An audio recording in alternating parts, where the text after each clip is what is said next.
Dear Gemini, the month begins with a full moon in Scorpio forming in your 6th house. The full moon in this house, my darlings, may indicate that for some of you who have employees, you might let go of their services, or at least begin to consider changing them. The full moon in this house can show the end of a job for some, and the beginning of a new job.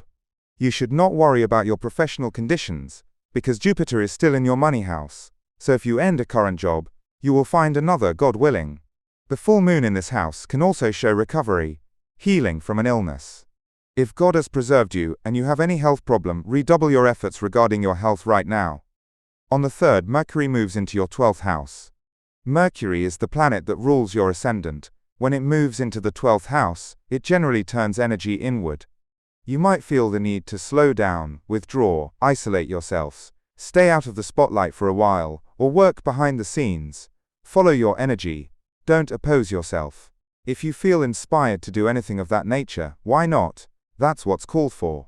Especially since the Sun also spends most of the month in the 12th house, which is a house related to isolation. Don't worry if you feel your energy is a bit low, or that you don't have enough energy to start a new venture. This is not the time for new ventures until the 17th. From the 3rd to the 17th this time, you need to be in calm and tranquility, a time to rest, a time to recharge your batteries.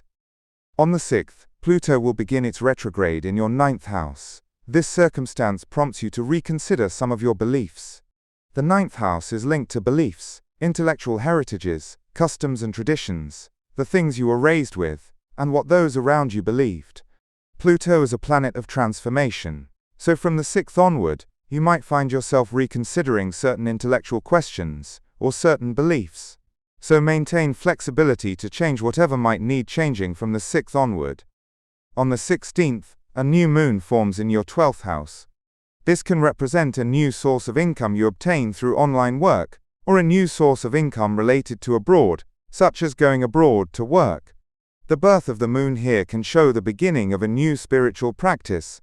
On the 17th, Mercury, the planet ruling your ascendant, enters your ascendant. Then you will feel a fresh energy within you. This fresh energy will increase even more on the 21st, when the Sun also enters your ascendant. So from the 17th onward, expect your energy to improve somewhat, expect to feel eager to take new momentum and start new beginnings. On the 19th, Mars moves into your 12th house. Here, my darlings, we need to understand something. From the 19th onward, through June, until about mid-June, pay attention to your sleep. Try to sleep well, avoid tension, avoid anxiety, try to discharge excess energy you have. Exercise during this phase. Pay attention to anxiety, stress, fears of unknown origin. You might feel worried or frightened, but for no apparent reason. So pay attention to this issue. Maintain a good sleep rhythm, a good routine. Also on the 19th, Venus moves into the money house. Venus's transit through this house is favorable for people who have a business, regarding their income, or for entrepreneurs. But it's also an invitation to avoid excessive spending, particularly if related to luxury or superfluous goods. On the 31st, a full moon forms in your 7th house. The full moon in this house is an invitation to properly evaluate your relationships. This can manifest differently for everyone depending on their situation. The full moon simply brings things to a climax. So if you are in a healthy, good relationship, you can develop this relationship and move toward a higher and deeper zone. If you are in an unhealthy relationship, you might find this relationship becoming burdensome, and you might come to the conclusion that you want to extricate yourself from it, or leave it behind.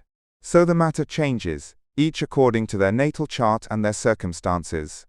But the essential point is that your relationships will be under scrutiny with the end of May and the beginning of June.